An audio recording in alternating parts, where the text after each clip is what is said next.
George, can you hear me? Yes, yes. Okay, you're welcome. Welcome. What about the Blake? Blake, can you hear me? Hi, good morning. I can hear you. Okay, you're welcome. Nice to meet you firstly. Nice to meet you as well. It is an honor for us, for our university and also my institute, to be together with you. Thank you very much. It's a pleasure to be here this morning. Okay.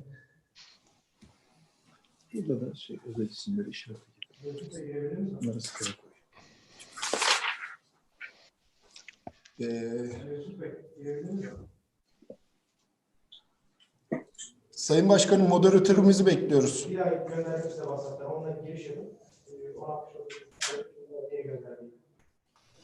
Mr. Mustafa, you welcome from Pakistan. Hello. How are you? Hello, everyone. Oh, it's okay now. Professor Tanshio, is it Yeah, true? I'm Tom. Yeah. You welcome also. You're welcome. Thank you. Ne oldu ya Yusuf?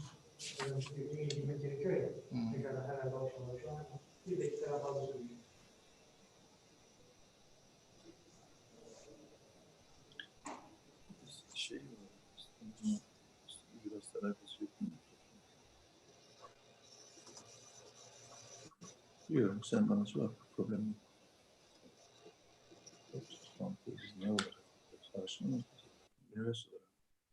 Tamam, onu öğrenmek istemiştim. Dünkünü gönderdim. Neyin dünkünü gönderdin? Perşembe olmuş program. Nedir o perşembe olan onu? Amerikan sınavı programı. Hı hı, dünkünü istiyorum ben. Dünkü attım. Tamam, onu görmek istiyorum.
Amerikan sınavı programını bir atar mısın?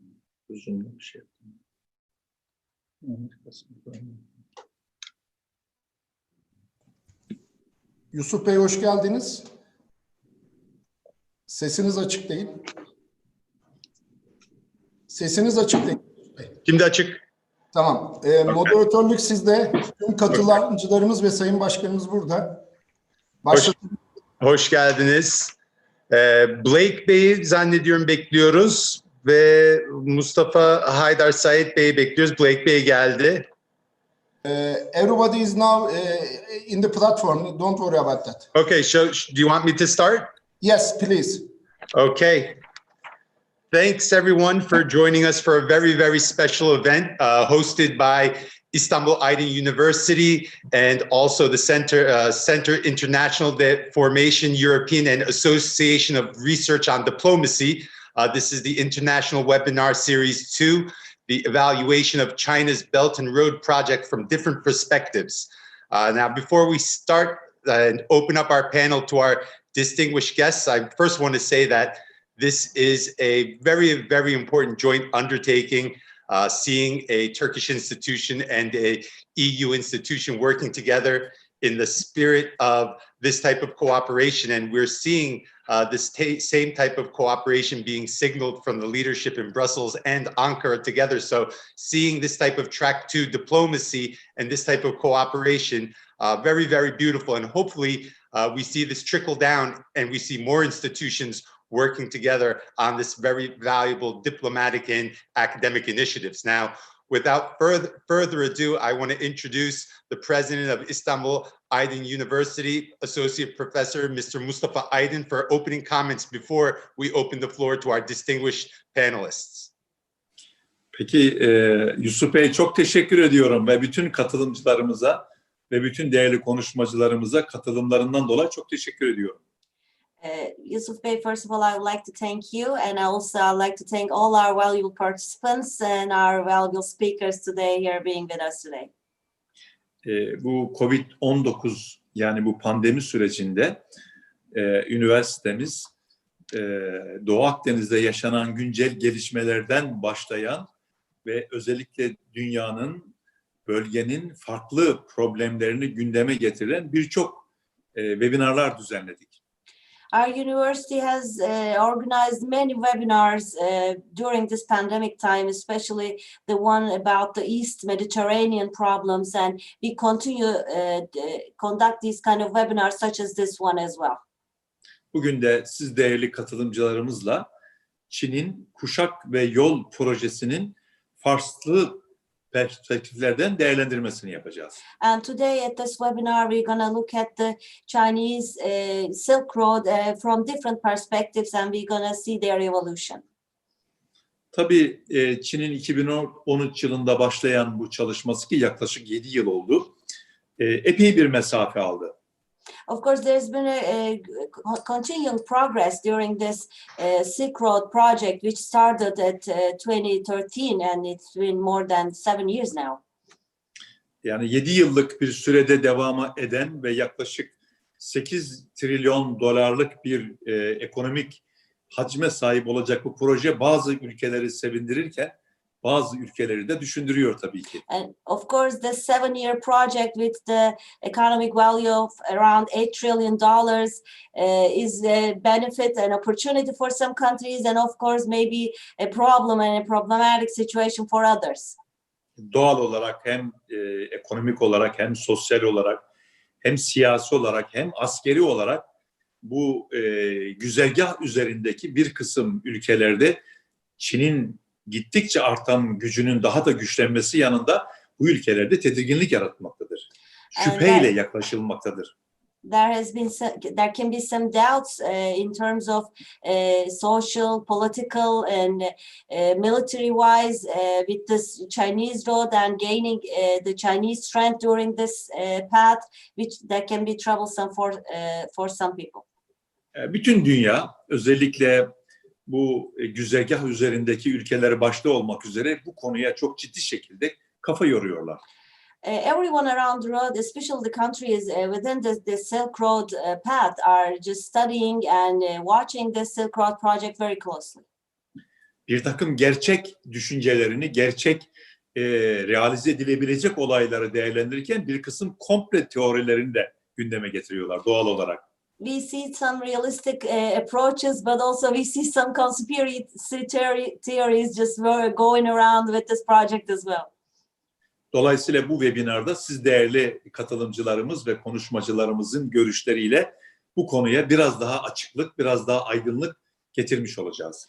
And hopefully we're going to have some clarity on these issues with these very valuable speakers that we have here today. Ben daha ziyade siz değerli konuşmacılarımızı dinlemek isterim. Sizlerin görüşlerini almak isterim. Onun için özellikle George Tozopoulos'a çok özellikle teşekkür etmek istiyorum. I would rather be here and listen to what they have to say. But especially I would like to thank Dr. George Tzokopoulos. İnanıyorum ki üniversiteler arasındaki işbirliklerine daha da ileriye getireceğiz ve bunları geliştireceğiz. And I believe that our corporations within the universities are going to strengthen from now on, and we're going to have many more projects ahead of us. Tabii ki bunun yanı sıra özellikle Profesör Doktor Barış Özdal Bey'e, değerli moderatörümüz Yusuf Erin Beyefendi'ye, TRT Board'dan teşekkürlerimi sunuyorum. And of course, to Professor Barış Özdal and our valuable moderator from TRT World, Yusuf Erim, I want to thank them as well. Profesör Dangisho'ya, aynı zamanda yine Çin Araştırmaları Enstitüsü'nden Pakistan'dan Sayın Mustafa Haydar'a, Sayet'e, aynı zamanda ABD Asya Politikalar Araştırma Enstitüsü'nden Sayın Blackberger'e, tabii ki bütün bu çalışmalarda emeği olan, gecesinin gündüzüne kadar bu çalışmaları sürekli yaparak bilim dünyasına sosyal, siyasi ve ekonomik olarak katkı sağlayan üniversitemizin Enstitüler Başkanı değerli hocamız Rakip Kutay Hoca'ya da çok özel teşekkür ediyorum. Also, I'd like to thank to Professor Tang Xingzhao and Professor Mustafa Haydar Said, Mr. Blake Berger, and of course, who's been putting a great effort to these projects that we have, our institute manager and Professor Ragip Kutay Karaca. Special thanks to him as well. Çalışmamızın, bu webinarımızın insanlığa, bölgemize huzur, barış getirmesini, katkılı ve faydalı olmasını dileyerek sizlere Covid'siz, pandemisiz ve sağlıklı günler diliyorum efendim. I hope that this webinar will be very productive, fruitful, and will have great outcomes. And I wish you all a healthy, Corona, COVID-free year. And thank you again for being here with us. Thank you. Thank you very much for your comments, Mr. Aydin. That was the president and chairman of the Board of Trustees of Istanbul Aydin University, Mustafa Aydin. Now I want to slowly open the floor to our panelists, very valuable panelists. And this is actually a very timely event when we look at the backdrop of what's happening in the world. Very recently, the first cargo train from Turkey departed and arrived in China. We are seeing the EU and China signing a big trade deal.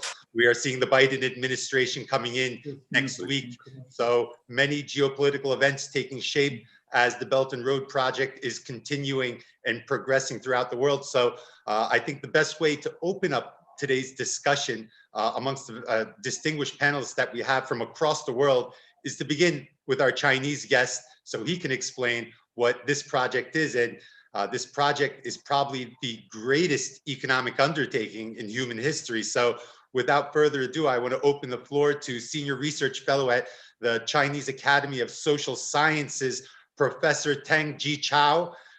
Professor Jichao, the floor is yours.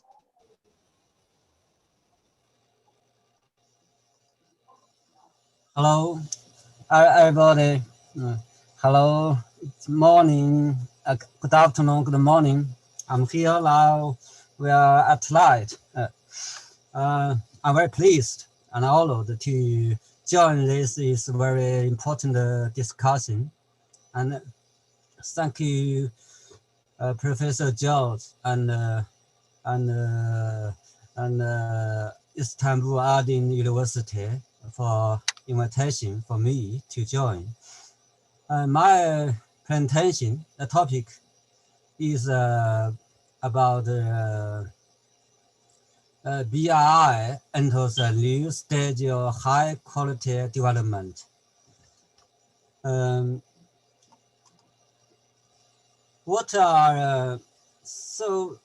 would like to begin into what are BRI means to world.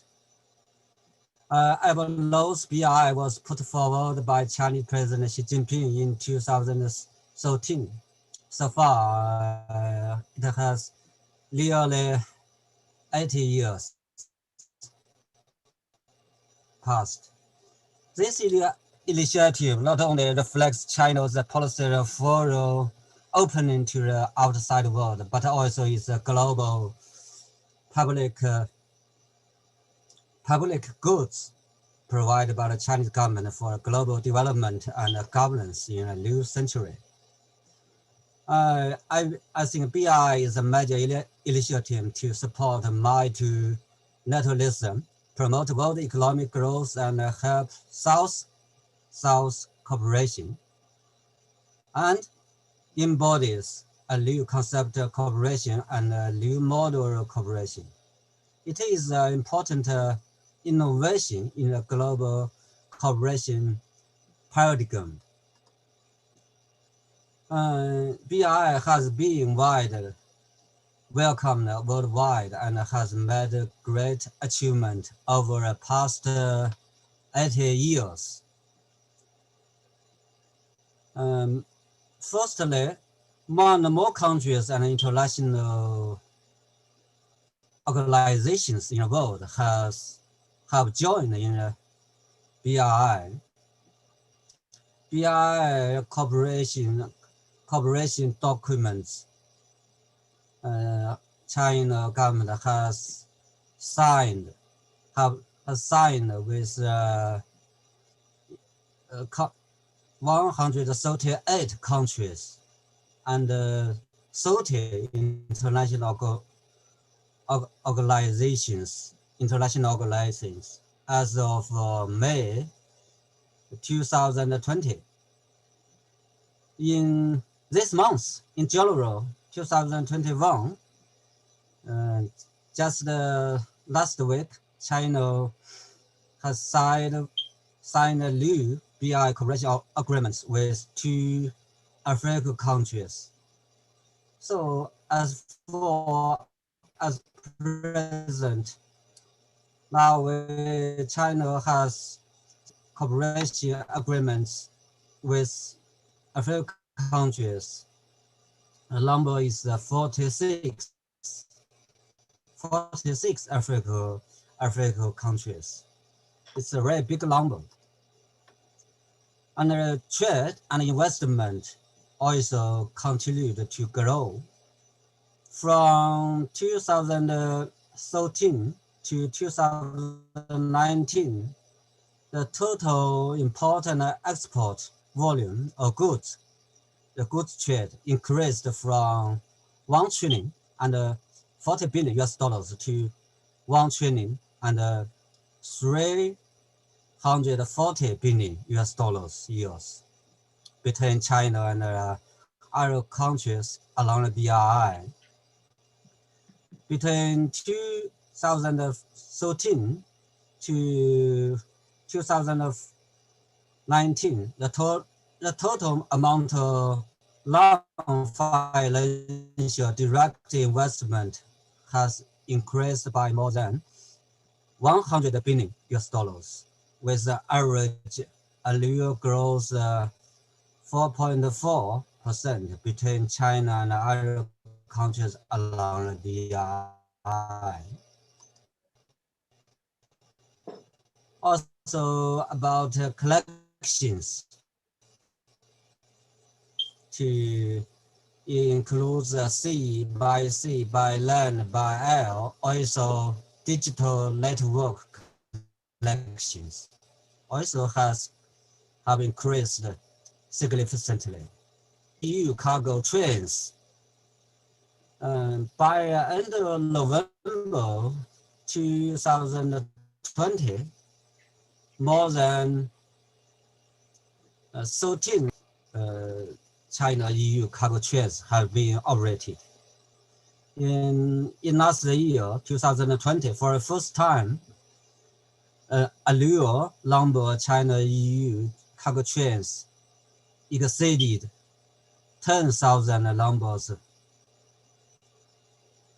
And also now the number of China-EU cargo train lines has increased to 73.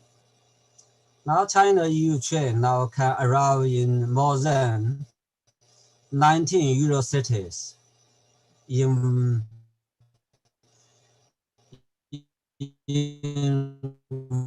over more than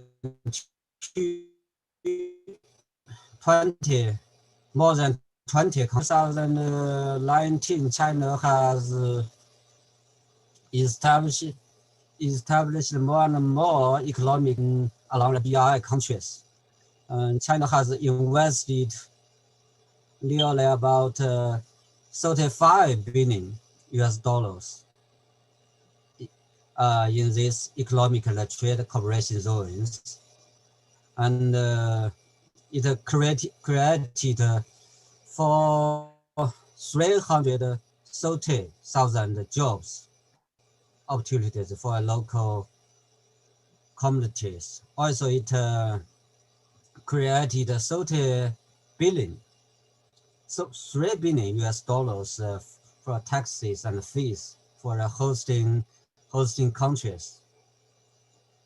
Also, a lot of field is that China tried to build a high standard of free trade zones FTA network worldwide.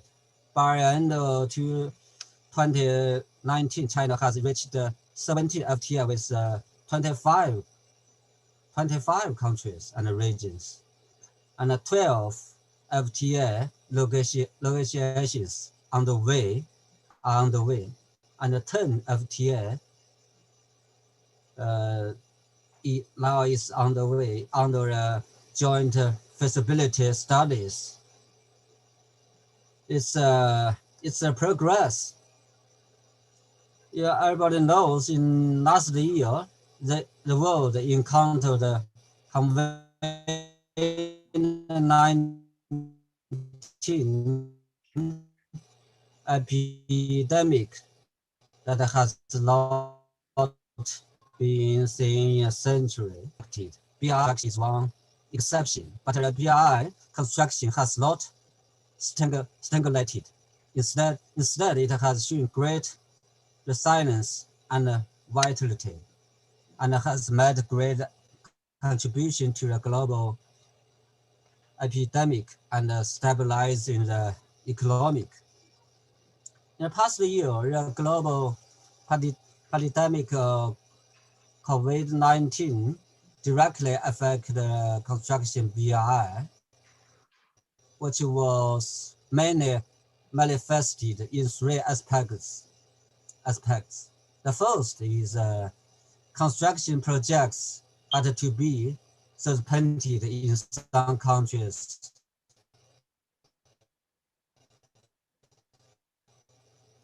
The second is the pandemic has severely some equipment, material, and raw materials couldn't be delivered to construction sites in a timely manner. So the construction speed of some construction projects has been forced to slow down. The third is due to the impact of the epidemic, economic development of some countries where the construction projects are located has seriously declined, and the relevant countries couldn't be continued to provide necessary supporting funds and material support, which has brought some difficulties to the smooth implementation for construction projects. Despite this, BRI has not come to a standstill, even if some companies did suspend production during the worst epidemic, resumed the production. Compared with the Euro years, the BRI construction in 2020 showed a very obviously characters.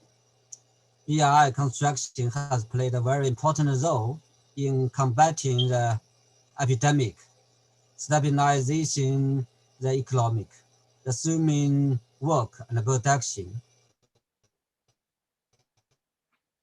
ensuring people's livelihood, reducing and maintain a basic stability of the global supply chain.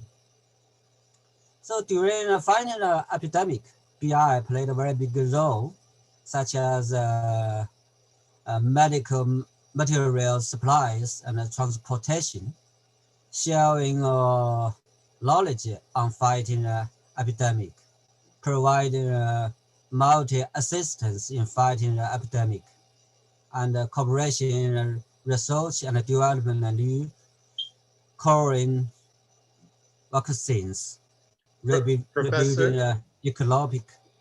Hello. Professor, Yeah. I just want to warn you. I just want to give you 2 more minutes because I want to give all our speakers equal time, and then we're going to have questions and answer section after everyone's speeches are over. So Okay. for those Okay. viewing us on YouTube, you can leave questions in the chat area, and we'll be asking your questions to our distinguished experts after everyone's opening speeches are over. Okay. Last 2 points. At present, our world is undergoing profound changes unseen a century. A new pandemic is a part of a changing and also accelerated this great change. By 2000, last year, China has accomplished the task of goal achievement a moderately prosperous society, which is a task of 20th century. And China has entered a new stage of development and set up a long-term goal of basically realizing modernization by 2035. According to the newly formulated 14 5-year plan and 2035 vision goals, in a new century, China will open to outside world in a wide range of areas and a deeper level. One very important task is to promote the BI high quality development. So what is high quality development? What are priorities and main tasks? There are 10 points. The first is it must hold the principles of joint consultation, joint building, and shared benefits. The second is it must uphold the principles of green, open, and clean. The three is it must hold the principles of pragmatic cooperation, security guarantee, and common development. The fourth is continue to promote infrastructure collectivity. The five is build a mutual beneficial system of industrial and supply chain cooperation, deepen in international cooperation on production capacity, and expand two-way trade and investment. The sixth is continue as a mainstay and the market as the orientation, follow international practice and principle debt sustainability. The seventh is promote synergy between strategies, plans, and mechanisms, and strengthen collectivity policy, rules, and standards. The eighth is deepen cooperation in public health, development, green development. These three diversified and high quality FTA. The 10 is attach great importance to the cooperation in science, technology, and education, as well as the people-to-people exchanges. Thank you, Professor. Thank you. Thank you, Professor. Sorry. Thank you, Professor Ji Chao, for your valuable contribution. That was Professor Tang Ji Chao, Senior Research Fellow from Chinese Academy of Social Sciences in Beijing.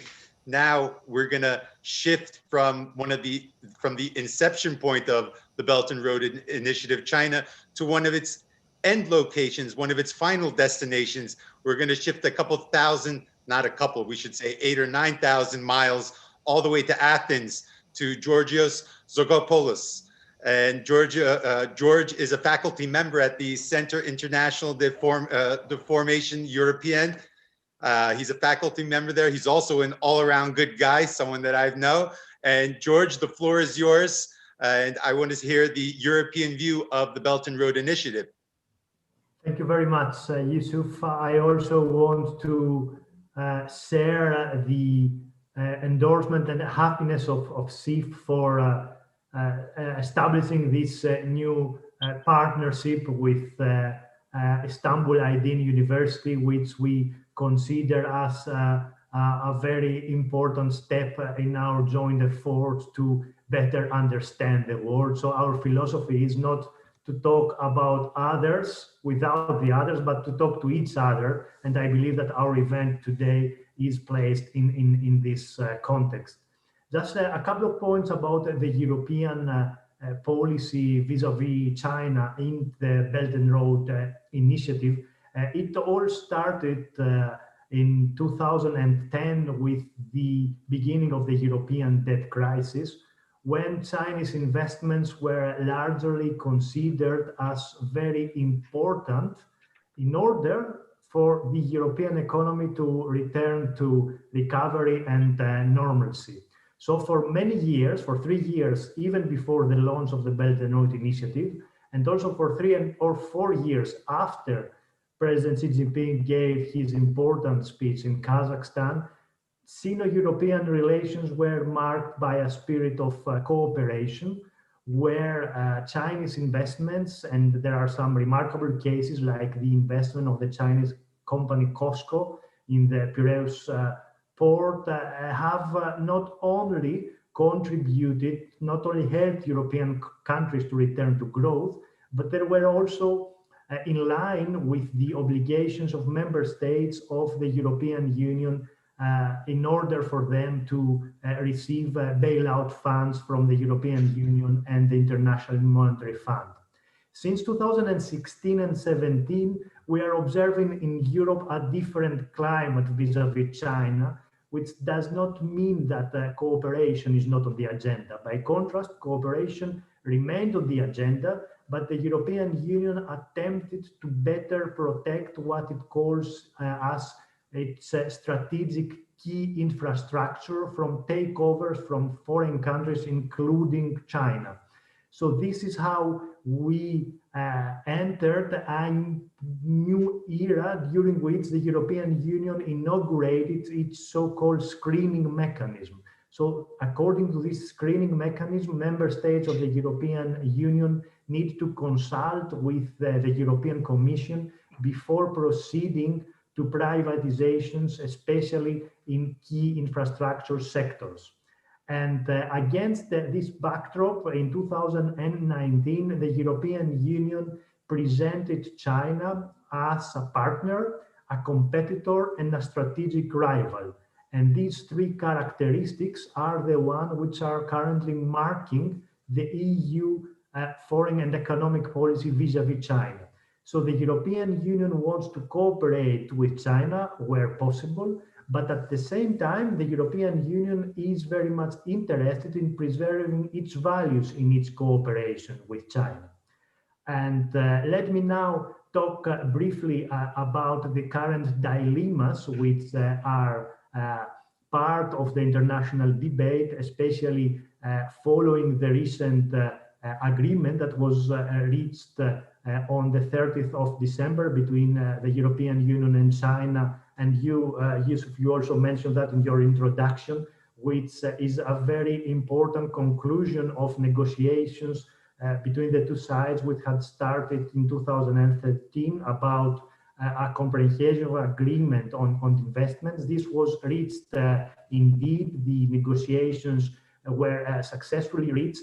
This once again is indicating that the European Union is interested in preserving good ties with China, and at the same time the European Union is interested in achieving what it considers as reciprocity. Reciprocity means that European companies are pushing China for more access in the Chinese market. So this agreement from a European perspective has been considered a balanced agreement which will indeed serve this economic goal of Europe. Now, as far as the relationship between the European Union and the United States vis-a-vis China is concerned, what the European Union has observed, especially during the years of President Donald Trump, is that it needs to make some steps autonomously in international affairs. This is the key concept in the European Union.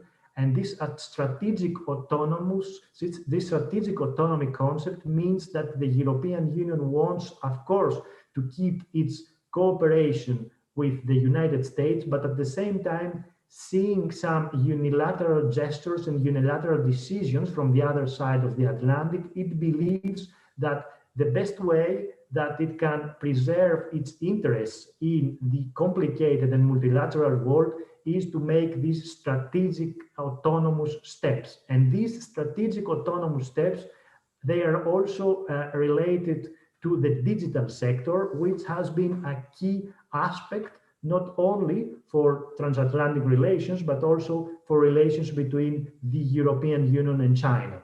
And in September 2020, China and the European Union launched a new type of dialogue, which also includes digital issues. And at the same time, the European Union has been very skeptical vis-a-vis Chinese telecommunication companies like Huawei, for example, but it does not accept as a matter of principle the American approach, which is to block these Chinese companies. So the European Union and member states of the European Union, they are careful, they are suspicious, but they do not endorse a priori the American approach.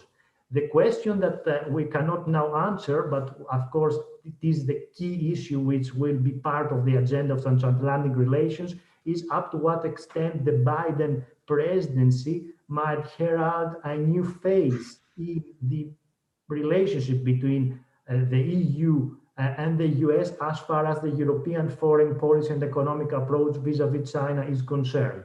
In that regard, the recent establishment of the Technology Council between Brussels and Washington is placed in the interest of the two sides, the European Union and the United States, to protect data and make steps together in the digital world. But once again, and I finish my remarks with this, the general approach in the European Union differs from that of the United States.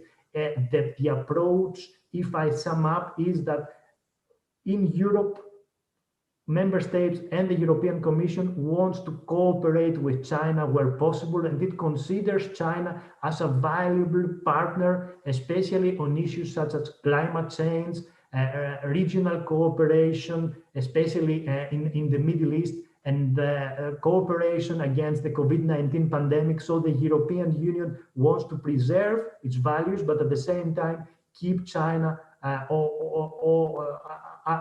regard China as a valuable partner that needs to be there when that kind of issues are considered in the context and in the spirit of multilateral cooperation. Thank you very much, Yusuf. These are my initial remarks, and later I'm at your disposal for more comments. Thank you, George. So it looks like the European Union has equal parts opportunity, equal parts concern as it's trying to maintain a very balanced policy with China and keep relations very, very symmetrical. Now, we go from the West back to the East, and it's very, very hard to talk about the Belt and Road Initiative and not mention Pakistan. So we go to Islamabad, where we have Mustafa Haidar Saeed. He's the executive director at Pakistan China Institute, and Pakistan being such an integral part of the Belt and Road Initiative, I want to open the floor to you so you can enlighten us and give us your commentary and views on Pakistan's role in this very important interconnectivity project. Thank you very much, Yusuf, for the great moderation. And I would like to thank George on the outset for giving me this opportunity and telling me about this a while ago, and exciting range of individuals from different time zones and different parts of the world during these difficult but opportune times. I'll dive right to it. As a lot of you might know, that the China-Pakistan Economic Corridor, as Yusuf mentioned, is the flagship project of the Belt and Road Initiative as per the policy of Beijing. And we were the first country, privileged to be the first country where the projects started and were initiated right after President Xi Jinping announced the Belt and Road Initiative in Kazakhstan. And from 2013 to date, We've had about $35 billion of investment, which is on the ground, and it's still going with a total package of $62 billion.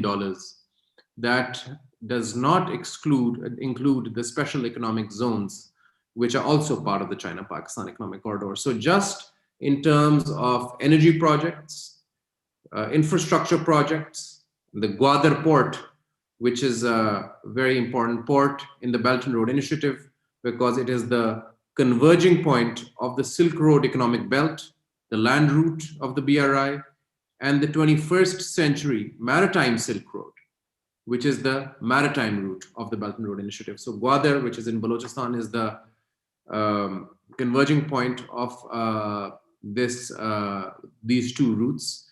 And Pakistan has real-time experienced what the BRI is.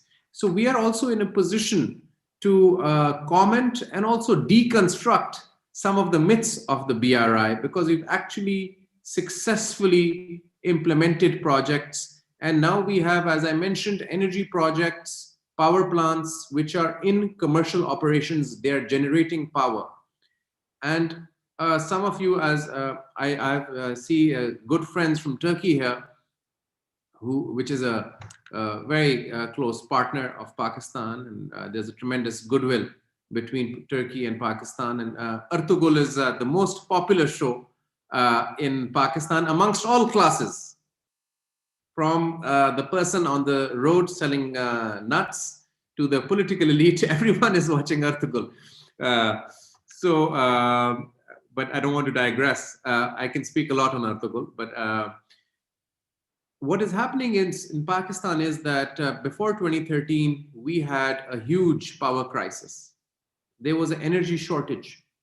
There was 7,000 megawatts gap on the installed capacity and the demand. And the demand was both from domestic consumers like households and commercial consumers like industries. And that 7,000 megawatts was really hurting Pakistan's economy. Industries had to leave Pakistan to shift to other countries in the neighborhood, so they could function at a cheaper rate successfully. After the China-Pakistan Economic Corridor, our energy crisis has been resolved. We have surplus electricity now. And I think when we talk about the Belton Road Initiative, it's very important to mention a couple of things. Firstly, about the debt. In Pakistan, the predominant investment from China has been on the build, operate, and transfer basis, BOT or BOO, which is build, operate, and own. And this point is very important because all of us China watchers see that there's a lot of disinformation, unfortunately, when we talk about China. And I think that when we talk about the BRI, there can be constructive criticism, which is important. We have to improve the quality of the projects all over the world, including BRI, which is no exception. But when there are plants, projects, and things happening which are benefiting the local community, which are benefiting the economy, I think that should be said. A spade should be called a spade. So that has tremendously helped Pakistan's economy, these investment projects. Then Gwadar, before the China-Pakistan Economic Corridor, was a barren port. And a Singaporean company had leased it, had contracted the port from the government of Pakistan, but there was no development on it. Now today, and I welcome all the participants to Pakistan, and Pakistan-China Institute would happily organize a conference in Gwadar, should we decide to do that post-COVID. The Gwadar port has an industrial zone. There are joint ventures between Pakistani companies and Chinese companies. The local fishermen are getting opportunities to export their fish to China. And also, a regional connectivity, sir, is a very important part of this. The Chabahar port of Iran is right next door. You can go on a ferry, 30-minute ride from Gwadar to Chabahar, and there's connectivity. So this CPEC is not about just two countries. Turkey has a very important role it's a very important country in Asia. Iran, as we know, China has signed an agreement, 25-year agreement. Iran and China, as we very well know, have signed very recently.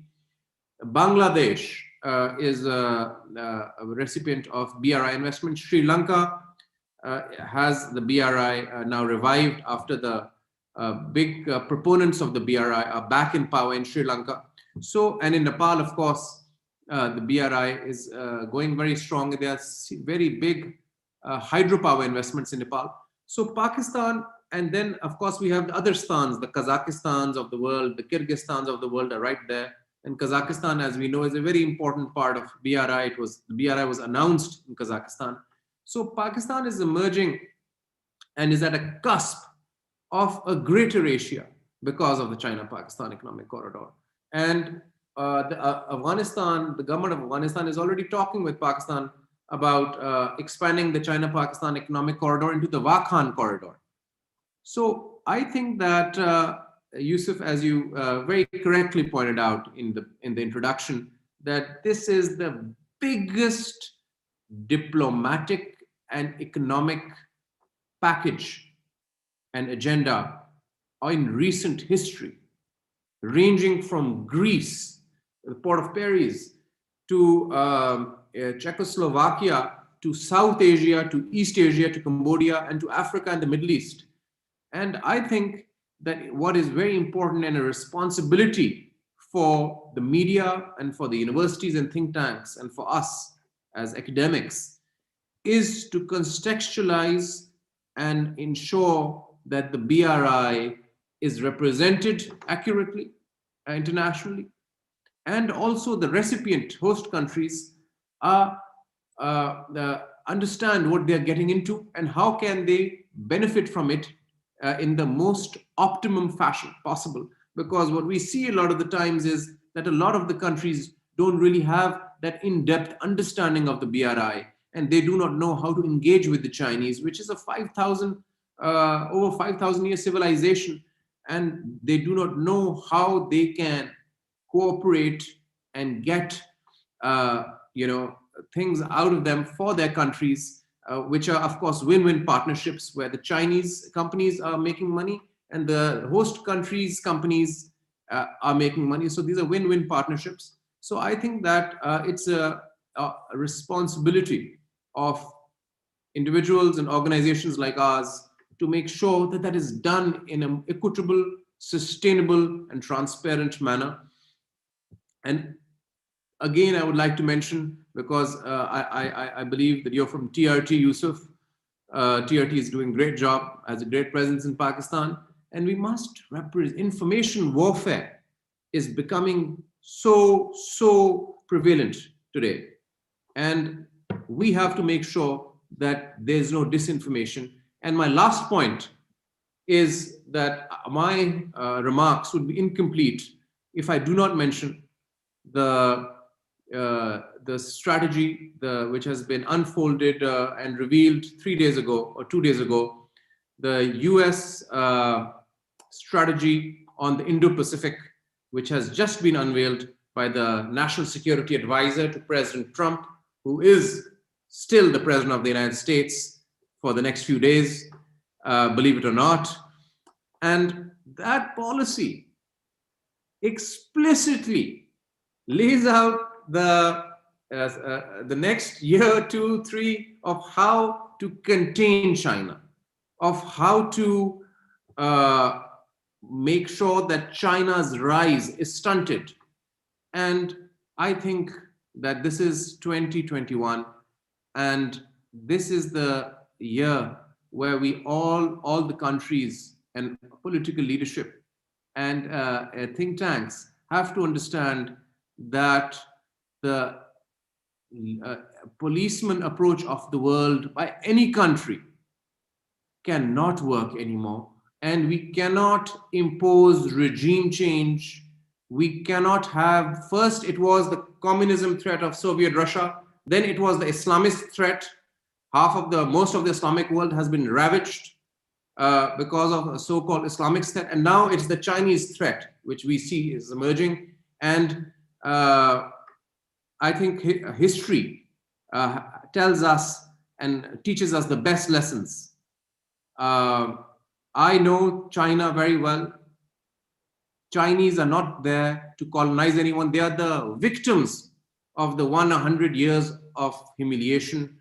They are the only country on the UN Security Council that have not waged a war outside of their borders post World War II. So this new approach of containing China will have very severe repercussions for the rest of the world and stability, and we must shun this approach and move forward and embrace building bridges and stop building walls. Thank you very much.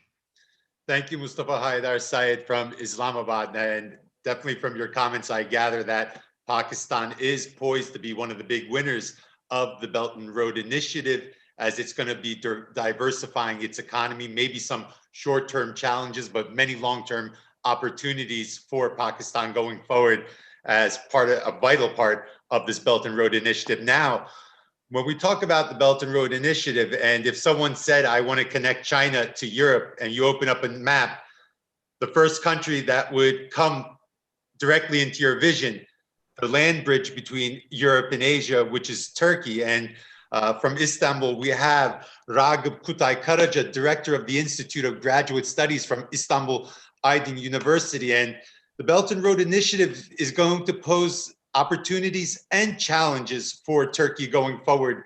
As I stated before, we know that the very first cargo train took off from Turkey and arrived from China via the Eurasian route. This was definitely a victory for Turkey, but I want to listen to Professor Ragıp Kutay Karaca talk a little more about the details and the intricacies of Turkey's policies towards the Belt and Road Initiative. I know a couple of my journalist colleagues were very excited that I have Ragıp Kutay Karaca on the panel as him being one of their professors. So they were very excited to hear from him, and they're actually listening in right now. So Professor, the floor is yours.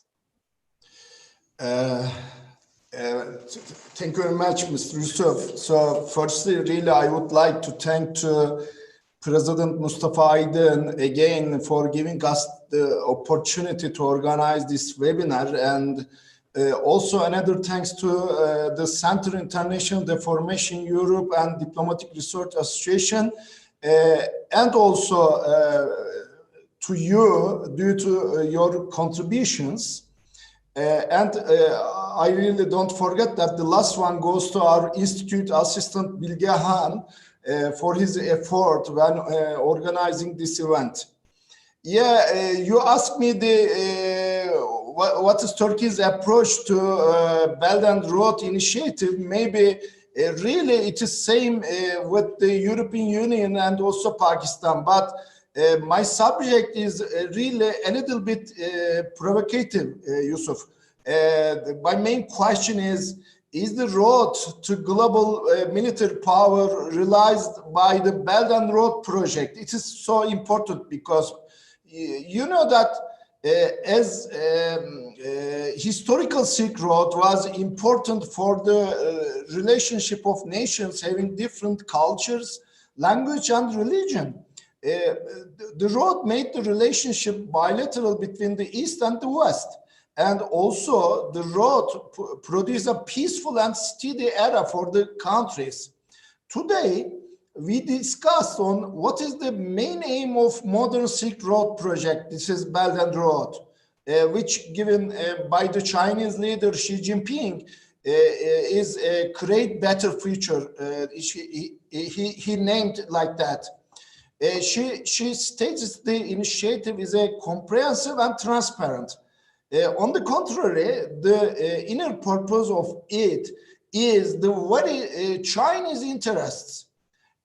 Chinese economic invasion of the world, new economic imperialism, neo-imperialism, debt diplomacy, and economic political structure leading to military consequences are one of these contradictions which Mr. Aydın defined at his start speech. So As seeking the answers of this question, our first assumption is that the initiative includes not only economic and cultural arguments, but also the ones of foreign policy. Firstly, the Belt and the Road is a cultural initiative also, because, you know, the Confucius understanding based on reconciliation rather than exercising power, paving the way for promotion and expansion of Chinese culture. So Chinese foreign policy is really based on peaceful development. So it is so connected. And 548 Confucius institutes, which half of them constitutes the Belt and Road countries, also facilitates Chinese communication with the peoples, as well as positive perception of China. And this also affects volume of trade directly. The other factor is media. You know that Belt and Road media community also takes great pains to break the prevailing view about China in the West media. The Belt on the Road, which I defined before, is also foreign policy strategy, economic relationship based on mutual interest and peaceful development are amongst the principles of Chinese foreign policy. So it is really obvious that economic dependency creates abuse of exercising political and military elements in the given countries. Providing the advantage to China, economic development as an authoritarian state constitutes a model especially for authoritarianism in the third world countries also.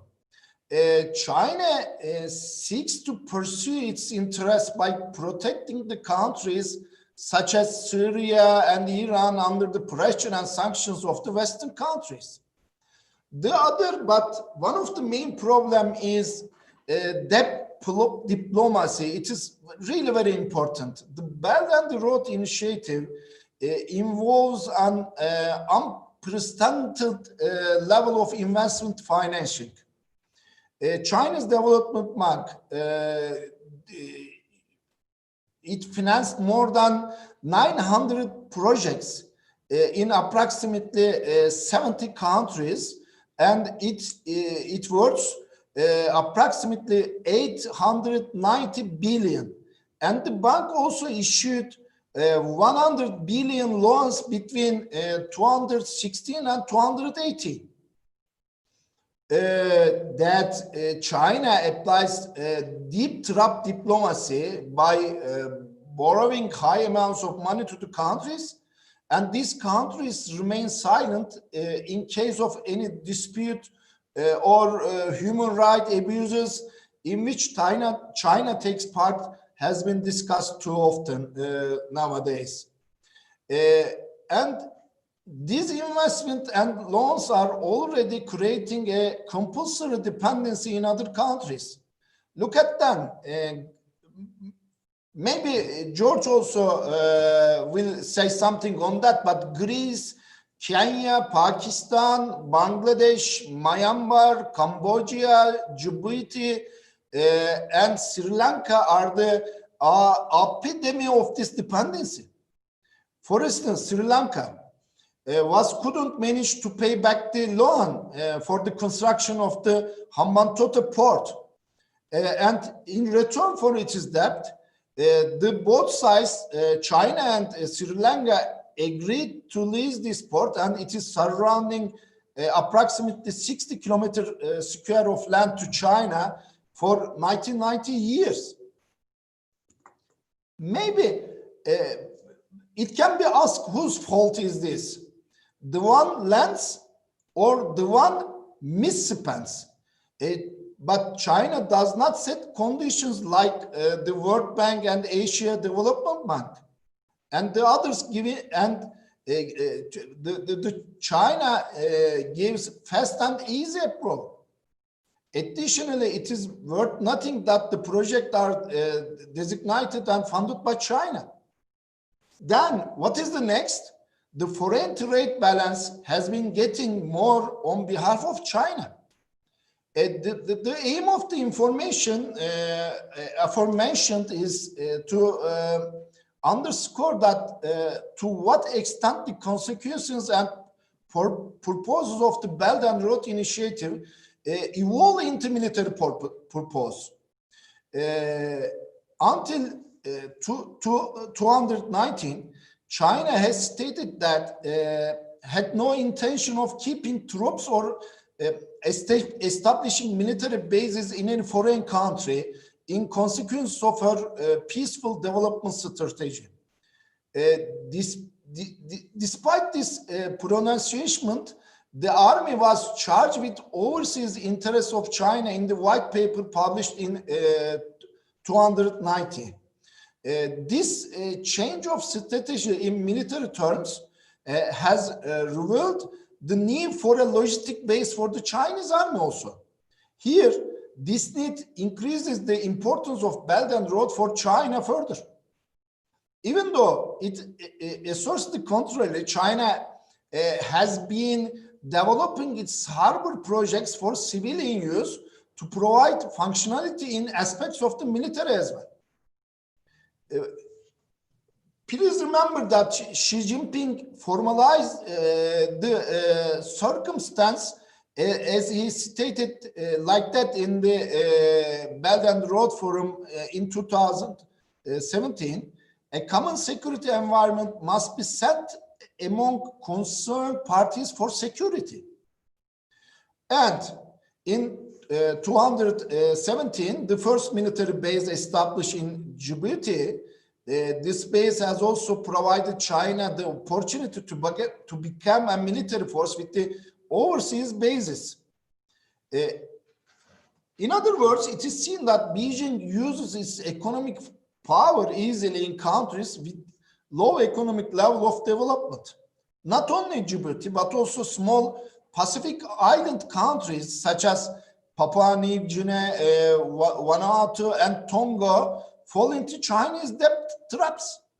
For example, Tonga is a very, very small island consisting of 171 islands with the population only 100,000, and her gross domestic product is worth only 450 million.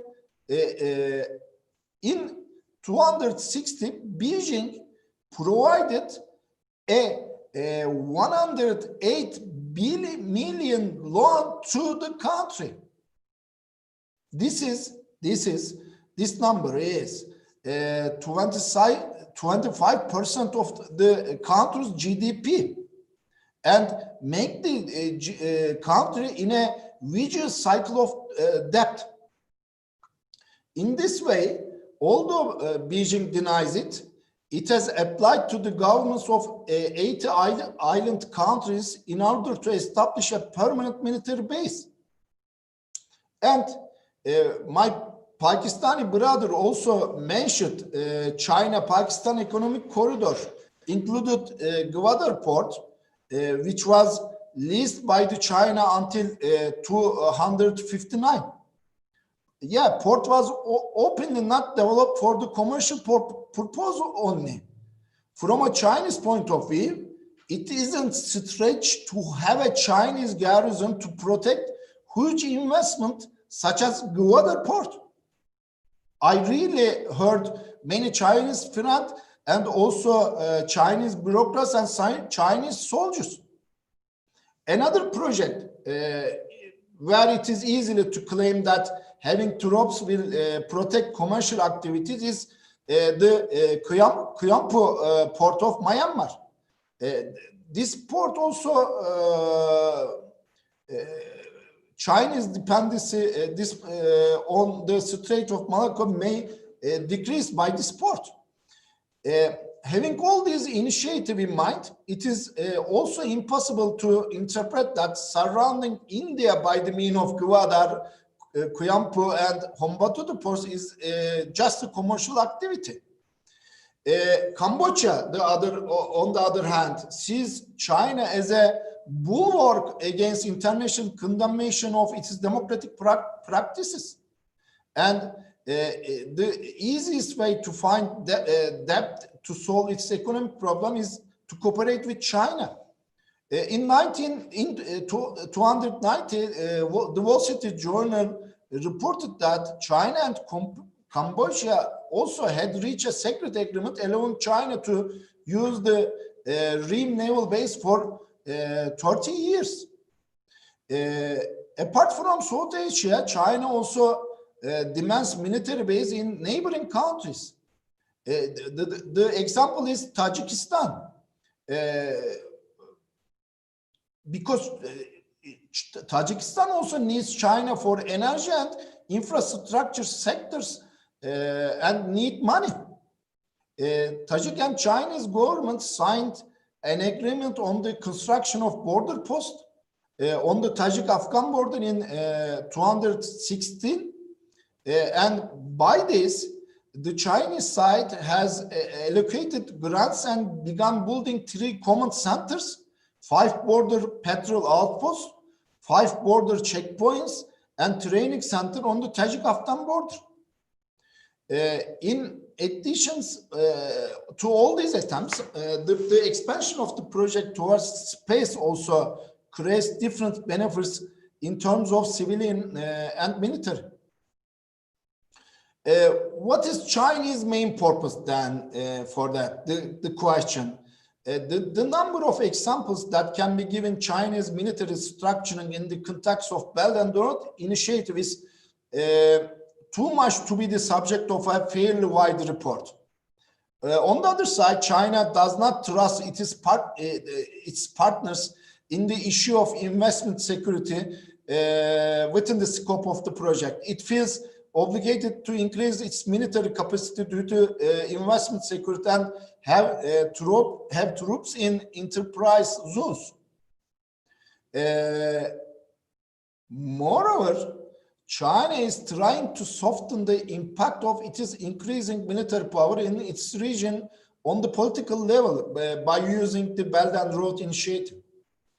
Although there are various debates about what constitutes a military base, yes, really various debates. It seems that the commercial ports that China has built are equipped with facilities to support or to change military construction.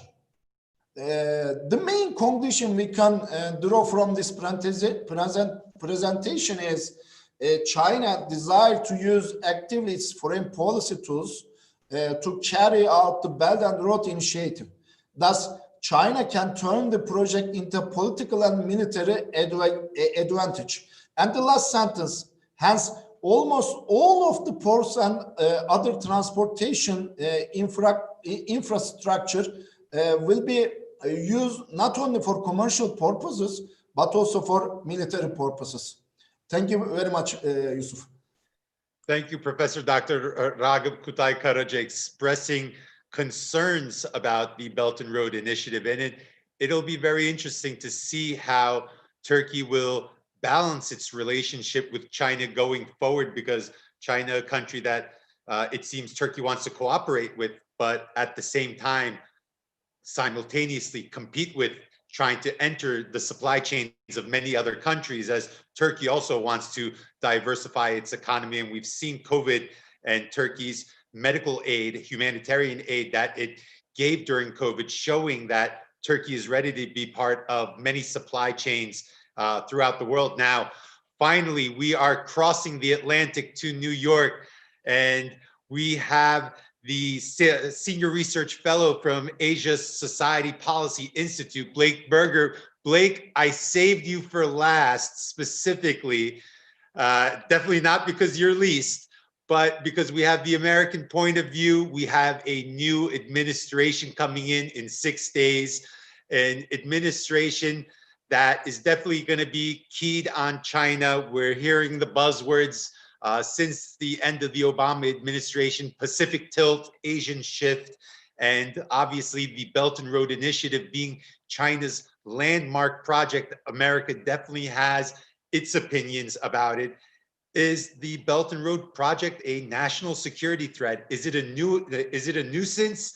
And does the United States have an alternative to offer these countries to the Belt and Road Initiative? So I really want to hear your views on what the outlook from New York and Washington is when they look east and see this massive project coming to fruition. Sure, and thank you so much for having me this morning. I wanted to thank the organizers, İstanbul Aydın University's Institute for Graduate Studies and the Centre International de Formation de European for hosting me today, and to you, Mr. M, for moderating the discussion. It's a really, truly great pleasure to be joining you from New York. This morning, I'll be discussing our recent report titled Weaponizing the Belt and Road Initiative, which actually has slight overlap with Professor Karajay's comments. So, prior to getting into the questions you raised regarding the potential new administration's China strategy or Indo-Pacific strategy, I'll dive into what our perspective is regarding the Belt and Road. The BRI has evolved based on a muddled mix of factors, ranging from Chinese doctrine, ambition, commercial interests, strategy, opportunism, national security, all to varying degrees. There's also a variety of motives behind the Belt and Road, sometimes even contradictory ones. We've even seen differing stakeholders, whether they be Chinese SOEs, the finance ministry, NDRC, policy banks, sometimes actually working at cross purposes. But what seems to be emerging is that this initiative is becoming a multi-purpose platform, a brand that links multiple streams under one rubric. Silk Road Economic Belt, the Maritime Silk Road, the Health Silk Road, the Green BRI, the BRI Space Information Corridor. We're witnessing a gradual integration among the disparate BRI elements and corridors. Now, I don't want to make this sound like a well-orchestrated strategy. There's a lot going wrong in the BRI, and a lot can and may very well go wrong, particularly in the wake of COVID-19. But in some respects, the BRI seems to be coming together in an integrated way that can definitely produce an environment, an ecosystem that is conducive to Chinese interests. So it seemed worthwhile to take a look at things like the degree of Chinese military involvement and the actual military utility of Belt and Road projects, particularly the deep sea ports and strategic locations. Over the course of this research, we found several doctrines, approaches that seem to be relevant in terms of Chinese strategy and approach. First would be civil-military fusion. Civil-military fusion is more than an aspiration for China. It is the law. Multiple pieces of legislation contain provisions promoting, if not mandating, interoperability between civilian and military projects. Chinese-made civilian infrastructure projects actually by law must now conform to national defense requirements. In this sense, commercial interests are meant to serve military goals, and the blurring between the civilian and military sectors is deliberate. This was a key part of the 2015 military reforms and the national agenda for building a strong military. And also, as we've recently seen, the steady expansion of the Central Military Commission's power underscores this point, including the power to mobilize both military and civilian resources in support of national interests. For the first time, the protection of Chinese overseas development interests were included in the legislation as explicit grounds for the mobilization and for troop deployment.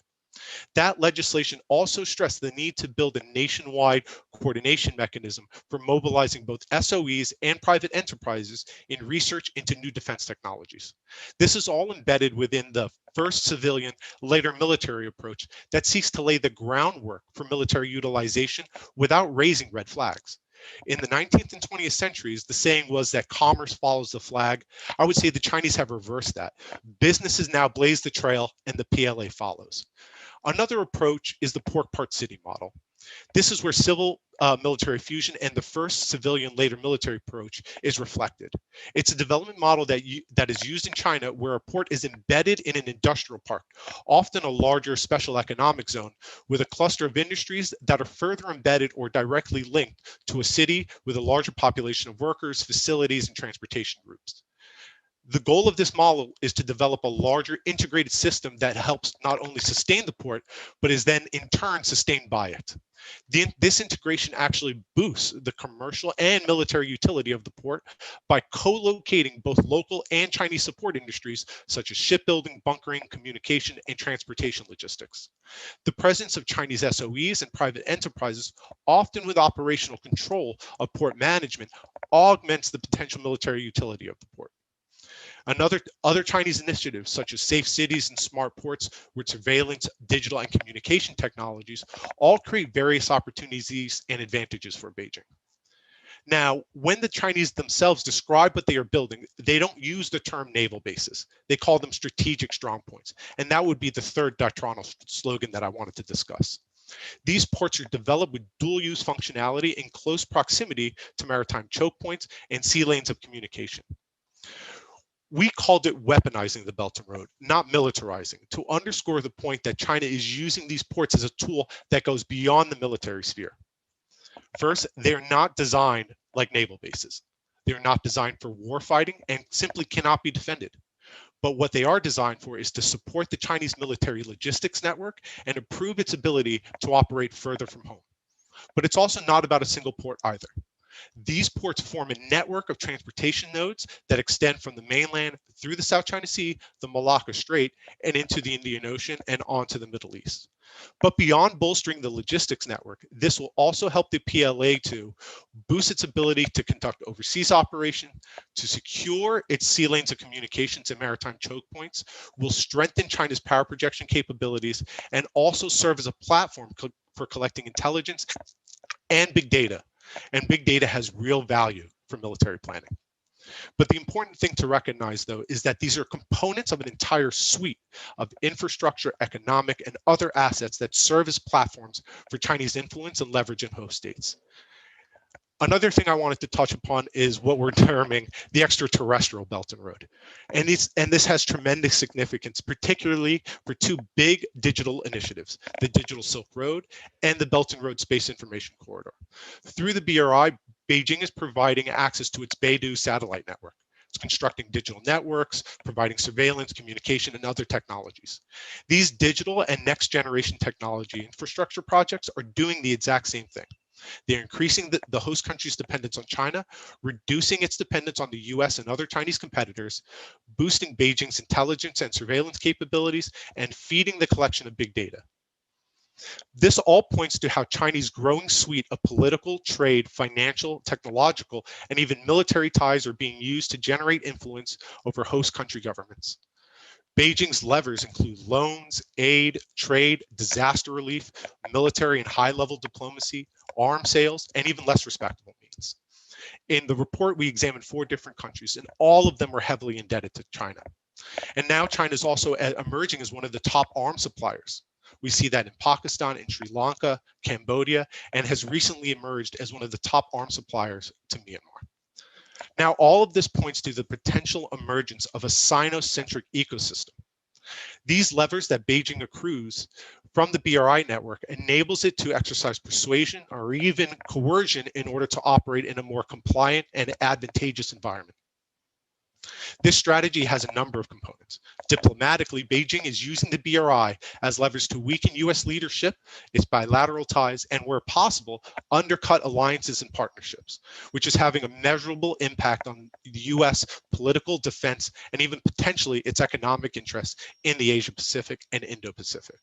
Militarily, as I've also said, a growing network of Chinese-operated ports sets the stage for the PLA's transition to a blue water far seas force. And it actually may open the door for further deployments of PLA troops overseas as this network solidifies. This also raises risks of unintended counters at sea with the US and other navies. It bolsters Beijing's ability to reduce or deny US access and competitors' access to key waterways. It limits the operational flexibility of the US Navy, could potentially disrupt its logistics chain, and overall negatively impacts American force readiness. On the technological side, these Chinese technologies boost Beijing's intelligence and surveillance capabilities and feeds the collection of big data that is useful. But fundamentally, it's a political challenge. If the challenge is posed by the BRI, then it is not simply that it's in its enhanced PLA capabilities per se, but in Beijing's enhanced ability to protect its sovereignty, rules, or undue influence based on unilateral assertion of core interests. This exercise of power challenges the very foundation of the rules-based international order. Should Beijing be successful in leveraging the BRI, the US ability to safeguard that order and maintain regional peace and stability may be compromised. As we wrote in the report, Chinese influence activities are already beginning to have a measurable impact on US defense interests and relationships. For example, just simply looking at the situation in Cambodia, the recent destruction of US-funded and developed wharf and other facilities at Ream, and the cancellation of joint exercises and humanitarian initiatives. It's also being seen in the Philippines, where under Duterte, they have canceled joint patrols in the South China Sea, and have also denied access to the US Navy for resupplies and repairs when these vessels were conducting freedom of navigation operations. But even more broadly at the multilateral level, China is establishing or co-opting regional organizations and using those platforms to advance a narrative that the US alliance structure is anachronistic and undercuts common security, and that the US is in decline and that its future resides with China. There's more to the BRI than just infrastructure, and there's more to the BRI more than just the BRI to China's strategy to loosen and extricate itself from the rules-based order and shield itself from international pressure. Take the issue of next generation technologies. The expansion of the digital Silk Road and the proliferation of Chinese technologies along the route have coincided with China's push to secure greater influence over technological standards and rules. Made in China 2025 is now upgraded to China Standards 2035. And the spread isn't only through products and systems like Huawei or Beidou, but is also growing through activism within international organizations. Technology as well as technological standards both create path dependency, and once you embark on it, it's hard to change course. But again, this is all not a foregone conclusion. While Beijing has made significant strides in strengthening its influence, the emergence of this Sino-centric regional ecosystem is by no means certain. Sometimes China does not seem to offer a global vision that its neighbors are readily eager to embrace. Two recent examples of this are face mask diplomacy and wolf warrior diplomacy, which both largely backfired. Moreover, China of 2020 isn't growing like it was in 2013. The double-digit era of growth is over, and COVID-19 is further straining Beijing's resources. Criticisms also coming from the Chinese population, who are airing their displeasure with the loss-making gigantic projects. As the economy suffers and the population feels the pinch, they want that money to be put to better use at home. Additionally, while the world's appetite for Chinese-funded infrastructure will not diminish, its capacity to pay for it has. And another casualty, and perhaps most significant, is the world's enthusiasm for the kind of connectivity and dependence that China promotes. Take, for example, the backlash that China is confronting with COVID-19 and the growing calls for debt relief. Many BRI states are simply unable to service their existing debts to China, and numerous projects are undergoing significant delays and actually facing cancellation. Chinese officials have actually ruled out debt relief for loans made by China's Exim Bank, which has financed over 1,800 Belton Road projects worth an estimated $149 billion. Other officials have stated that the BRI loans are not foreign aid and have made clear that China expects to recoup at least a principal plus at least a modest interest. So while it's all well and good to talk about the health Silk Road or to move from face mask diplomacy to vaccine diplomacy, the fact is that the global recession is making many of these big projects unfeasible. So I think there was a need to take an objective look at how infrastructure can be financed and developed in ways that are sustainable and serve the authentic long-term interests of the host countries, and specifically their citizens and communities. Thank you.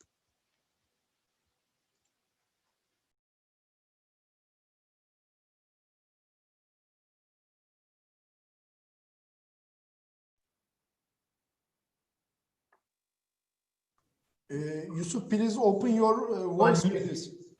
Yusuf. Sorry about that. Blake, I want to thank you for your valuable insight. That's a lot of information to digest.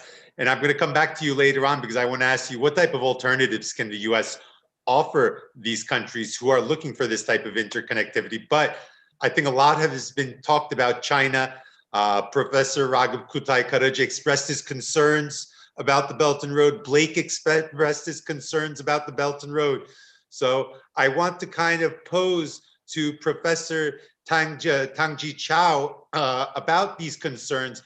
Blake is kind of saying that China is weaponizing the Belton Road, maybe a quote unquote, I would say a Trojan horse to weaponize it. Professor Karaja has some concerns, human rights concerns about working with authoritarian figures in some countries, that China should be more understanding and use its weight more, and also talking about debt trap as well.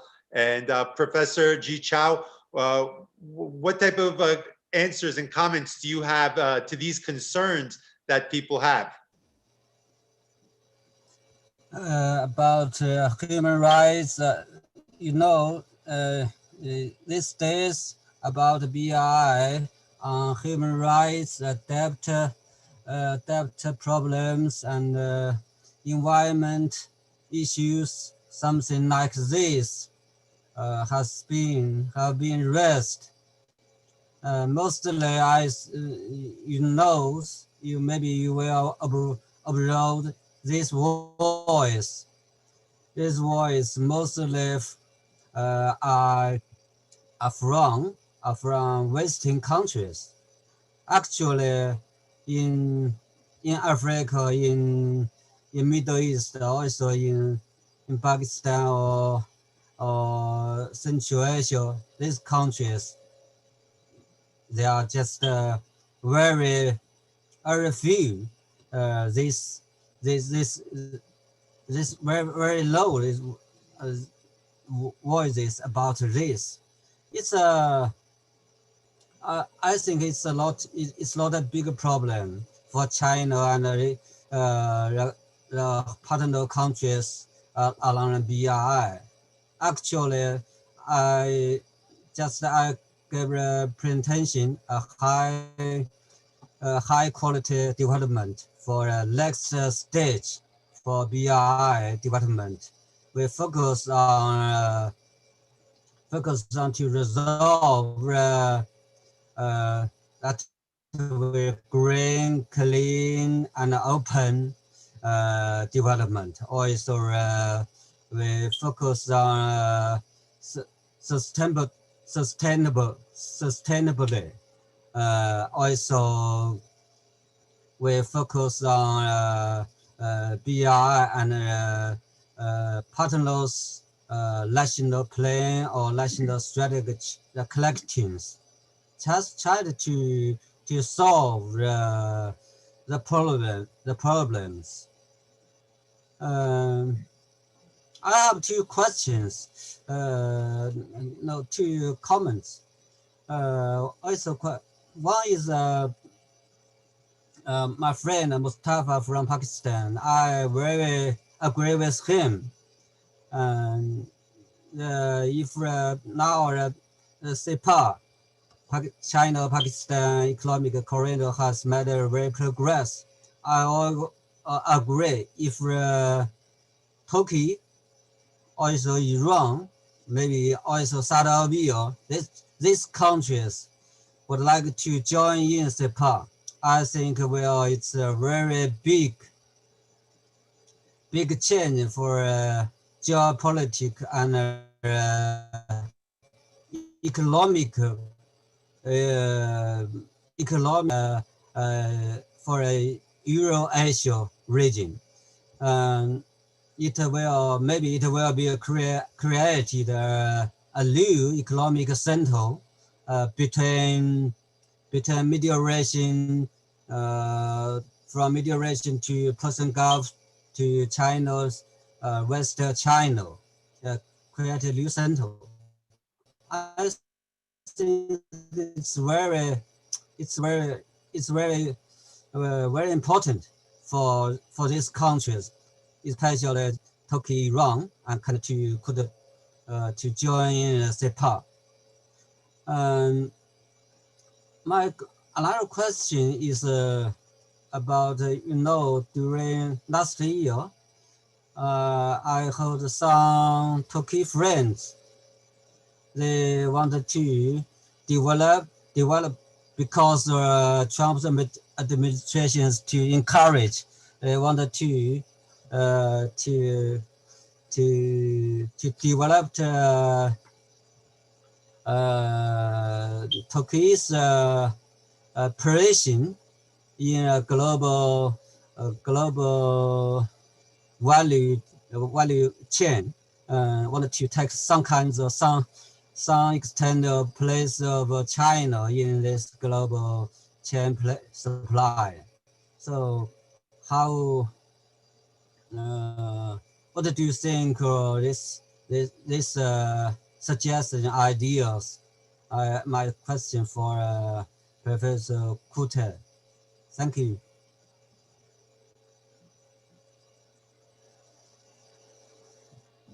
Please unmute. Professor Kutai doesn't seem online right now, so we'll hold that question for him. But the first question, who is the first question to? Mustafa. Mustafa, did you catch the question? Yes, yes. Okay. Yusuf, I'll address Dr. Tang's question and also some of the speakers before him. Firstly, I would like to just clarify because Mr. Kute made a reference to Pakistan and CPEC, and I just pulled out the figures because he said that Pakistan is one of the epitomes of debt trap diplomacy. And I just wanted to make sure that I clarify that we owe $105 billion in total external debt, which is including the IMF, World Bank, and China. $105 billion. Our debt to China is $6 to $7 billion out of the $105 billion. So it's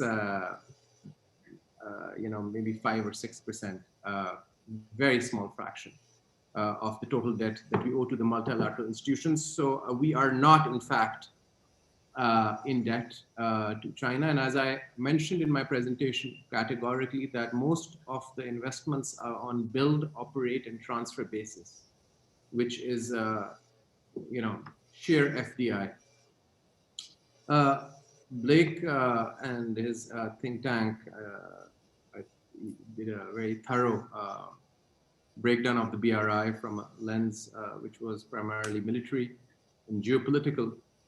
I just wanted to talk about Gwadar here because Gwadar port is, I would say that it's probably the most important port in the Belton Road Initiative so far, which is at the most advanced stage. And there is not a single Chinese military representative or soldier or officer. And Mr. Kute also said that they're intertwined, the SOEs and the ports and the companies. So there's no single Chinese soldier in Pakistan which has had over $35 billion of investment under the BRI already. And it's still going at a very fast pace. We're having many more projects in the coming year, in this year, 2021. So there is no Chinese military presence. So that is factually incorrect.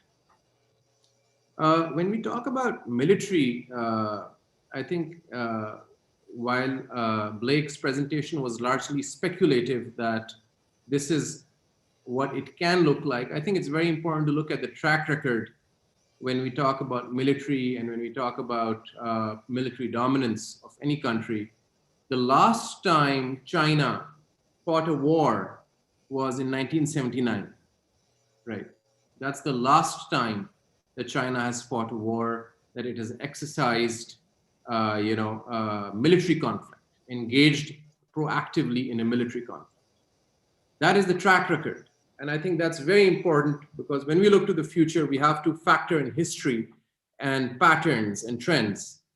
And I mean, it was a little ironic when Blake mentioned the rules-based order, because I don't know what kind of rules were being referred to. I mean, I recently read the book Counter Coup by Herbert Roosevelt, where grandson of President Roosevelt, by the way, who was in the CIA, where $1 million were allocated to overthrowing President Mossadegh in Iran. We have Chile, where $8 million were spent, according to the Church Commission report in 1973. We have Iraq, where there were weapons, so-called weapons of mass destruction, which Condoleezza Rice, later in her book, admitted that there were none.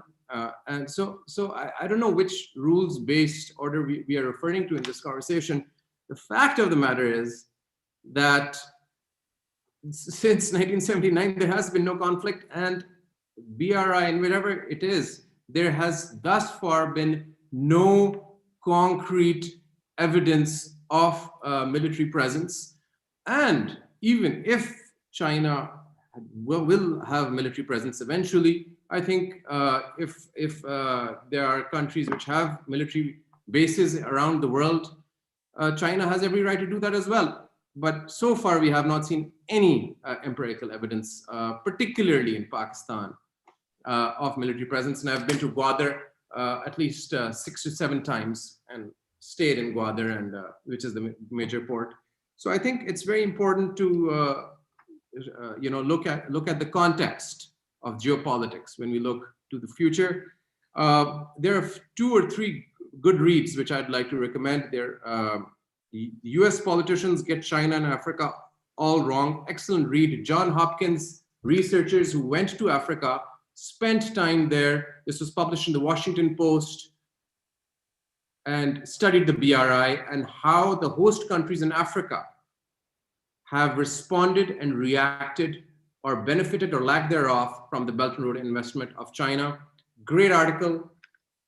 And another one, last point, which I wanted to make is when we talk about geopolitics, which is very, very alarming, is that the ETIM was which is a terrorist organization, taken off the blacklist by the State Department a month ago, taken off the terror list, and it's listed as a legitimate movement or whatever, which was also festering in the Waziristan part of Pakistan, where we previously had Al-Qaeda sanctuaries, which were eventually eliminated by military operations. And these fighters were also working hand in glove with Al-Qaeda. And this was lifted off from the terror list, from the blacklist of terrorists, and they were given legitimacy just because of political reasons. And I think that's very, very grave and very, very perturbing. Thank you. Yusuf, you can also open your... I keep forgetting the mute button. Professor Ji Chao, you also had a question for Professor Karaja. Could you repeat it? Mr. Karaja's back right now. I don't think he caught the question.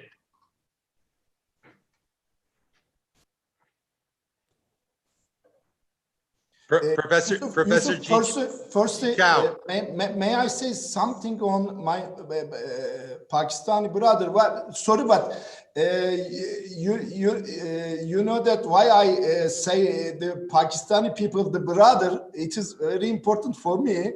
I also explained that. Why? Because I had been in Pakistan many times. I really saw everywhere in Pakistan, tribal areas included. And I gave some lectures in National Defense University in Islamabad and Abdul Wali Khan University, and also Women University in Peshawar, Madran Abdul Wali Khan University. And I also I have many Pakistani friends. Because of that, I say Mustafa brother. But a little bit misunderstanding. I didn't say that the port, Gwadar port, any Chinese military located in, but I said that from a Chinese point of view, it is not strange to have a Chinese garrison to protect huge investments such as Gwadar port. Why? China paid money. So China needs to secure his huge investments. It is not strange if China wants to secure this investment and want Pakistan to sign an agreement for the security, and a Chinese garrison probably will locate in Pakistan. I just say that, not now, maybe in the future, not now. And the other side, probably my brother gave some numbers. economically, but how can we dominate, for example, Bangladesh?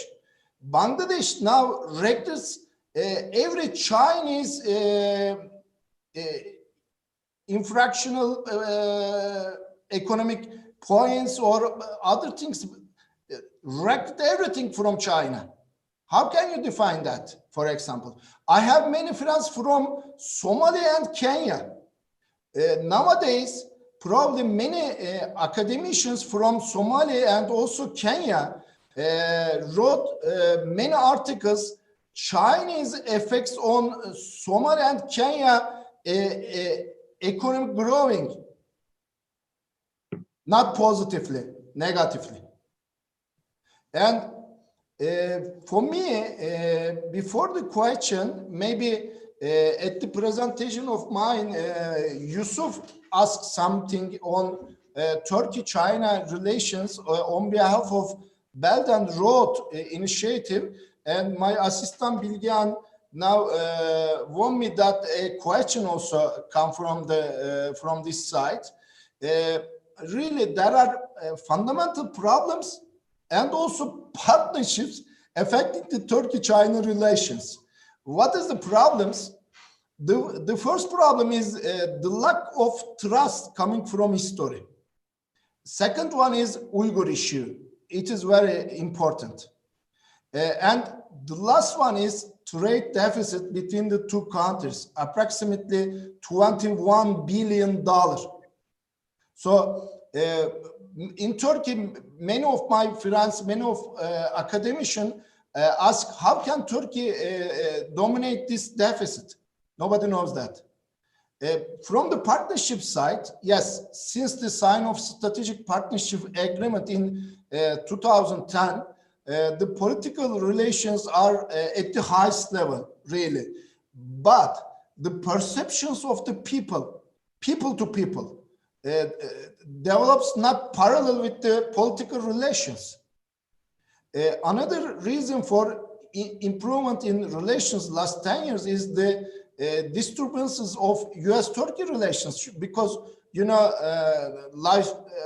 since the especially Syria issues at beginning of the Syria issue in 2011, from that date, Turkey-US relations, probably it is the worst time in all history. So, you know that we had a ceremony for the Chinese train which went to Europe, passing our country. Really, two ceremonies. One of them was in Ankara, and the other one was in Istanbul. I asked to my close friends from the government, what Turkey charged in these trains? Nothing. And the train went to China, asked the same question, nothing. So Europe is our first trade partner. How Turkey shared this partnership with China? Nobody answers these questions in Turkey. So the Belt and Road Initiative, if you put in a balance, the China is so heavy than the other countries. It's a big problem. Thank you. Thank you, Professor Karaca. George, one of the buzzwords that we hear from Brussels a lot is strategic autonomy. Now, will the EU be acting in strategic autonomy as a whole when it engages Belt and Road Initiative coming throughout the continent, or will member states act more autonomously by themselves? Will Brussels want the member states to individually engage or individually make more decisions regarding Belt and Road? What's the homogeny of Europe's policies towards this? Is it a member state level, or is it Brussels acting as a whole? Well, thanks, Yusuf, for this great question. This is currently dominating the debate in Europe as far as the strategic autonomy concept is concerned. Obviously, this does not affect only the European policy vis-à-vis China.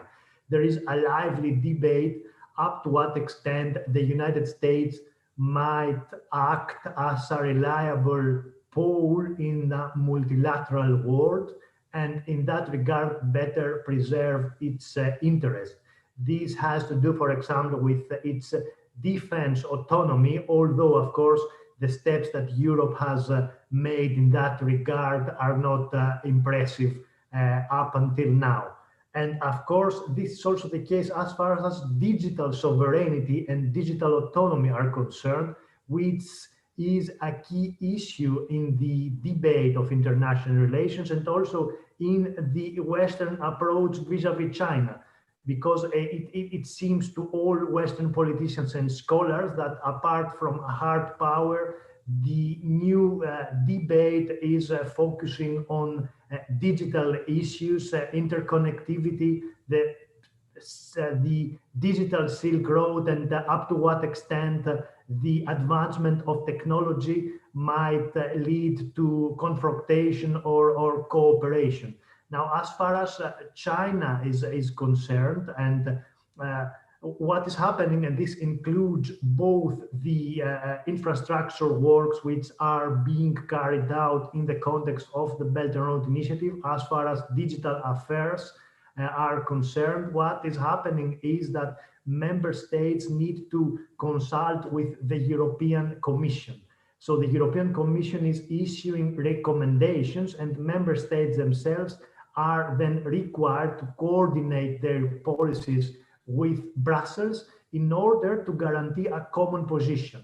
And this is also the case as far as the 5G debate is concerned. So as opposed to the United States, there is no European, no clear and straightforward European policy in that regard. There are some guidelines as far as the 5G toolbox is concerned, and member states themselves at the national level, they are passing legislations which are aiming at guaranteeing their national sovereignty, which can then be a European digital sovereignty. But again, it is the competence of the member states themselves to proceed in that regard, and the European Commission is trying to coordinate the views. Obviously, the European Union is a family of 27 member states. It's not always very easy to have a consensus on everything, but the progress in that regard has been remarkable.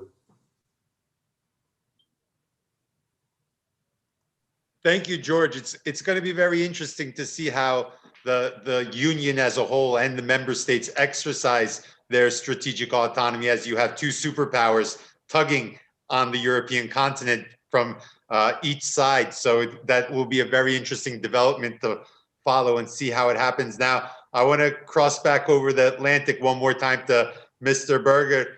We have a question. We have one question I asked you. What alternatives can the United States offer to all these countries that are participating? I hear a lot of American objections, but I don't see an alternative where the United States can say, listen, don't be part of the Belt and Road, don't work with China. This is what we're offering. I would like to hear what the US is offering. And we have a question from one of the viewers, Hazar Vural, asking, in the new Biden administration, hold on one second, I'm just translating very quick. What type of national security risk does Iran's role in the project pose to the United States, especially in the backdrop or in the context of US-Iran relations? This is actually a very nice, timely question, especially as we're seeing the US Secretary of State accusing Iran of having links to Al-Qaeda and a possible military action. Who knows? 6 more days of chaos. So we have to see what anything can happen. We can't rule anything out of the realm of possibility. So, Mr. Berger, the floor is yours. Sure, and thank you so much for those questions. I guess I would say to the question posed by the audience member, this was really outside of my realm of expertise. I am not an Iran scholar, nor do I focus on Middle Eastern politics. So the implications of what Secretary Pompeo said yesterday, I think would be better fielded to someone else. But in terms of what alternatives the U.S. can offer, first I would say it's not solely about the U.S. There are other allies and partners who are also significantly concerned. I mean, if you look at Japan, Japan is actually one of the leaders in infrastructure development, specifically looking at Southeast Asia, and they have their own quote unquote infrastructure initiative similar to the BRI, the Partnership for High Quality Infrastructure. So it's really, from my perspective, not what the US should do alone, but should do in collaboration with its partners, such as India, Australia, Japan, and working, so steps have been taken. Have they been enough? No. The launch of the Blue Dot Network, which is a trilateral initiative between Japan, Australia, and the US, which seeks to certify infrastructure projects, is a step in the right direction, but it doesn't get you to the kind of investment that you're seeing in the BRI. So elevated investments, coordinated investments would be a step in the right direction, and also working with existing multilateral lenders to expedite it. Japan has taken steps in the right direction in facilitating and expediting bilateral loans. Perhaps that same initiative can be taken to the Asian Development Bank and to the World Bank in order to ensure that infrastructure loans are dispersed on a more timely basis. Thank you very much. And I just have one last question I want to pose to Professor Karaca.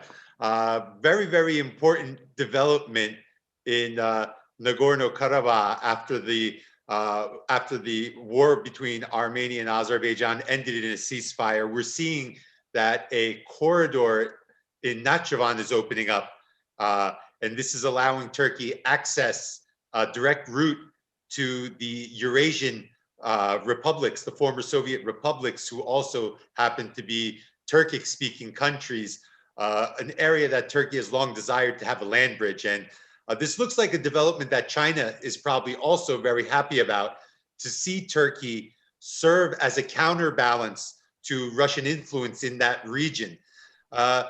Is this an area that Turkey and China can geopolitically work together to counter Russian influence, let's say in areas like Uzbekistan, Tajikistan, Turkmenistan, Kyrgyzstan? Or is this an area that Turkey and China will not see eye to eye, and Turkey will want to work together with Russia? And how does the Belt and Road figure into this equation? I know it's kind of a broad question, but it's something I wanted to ask you personally. And then I'm going to close out this session for today. Hopefully we'll meet again. Really, maybe we can organize a new Silk Road, Yusuf, but this time from west to east, by using these roads, which will open by the agreement of the Azerbaijan, Armenia, and Russia. I don't know, it's a joke, but maybe it is not easy to push Russia other side at that area. Everybody knows that. And also, I don't think so. China also disturbs Russia at this geography. So maybe these connections between Azerbaijan and Nakhchivan to Turkey affects the relations of Azerbaijan and Turkey, and also Turkey and the other Turk countries in Central Asia. And I really don't know, but it is also will be a part of the Belt and Road Initiative. It will be, yes, but maybe we can also see what the Russian position and politics on this issue, because I know that Russia also some bothers on Belt and Road Initiative. Maybe in the future they also show this disturbs borders directed to China and also the other countries. We will wait and see, Yusuf. Okay, thank you very much for joining us, everyone at home, and also thanks to our distinguished experts, Blake Berger, Professor Tangji Chow, Professor Karaca, George Zagopoulos, and Mustafa Haidar. Syed, thank you all for joining us today, and hopefully we'll meet again very, very shortly, very, very soon as possible, because I think still there's so much to discuss about this topic, because it has so many countries involved. Also the geopolitics, not just the economics and the logistics, the geopolitics involved in. We've heard many challenges, opportunities, many concerns expressed today, and we're going to have to see how this plays out in the geopolitical framework going forward. But thanks again to CIFE and Istanbul Aydın University for bringing everyone together for this very special occasion. Yusuf, also we all thank to you that the great moderation of you. Thank you very much. Thank you. Thank you, my friends. Thank you. Bye-bye. Thank you. Thank you. Bye-bye.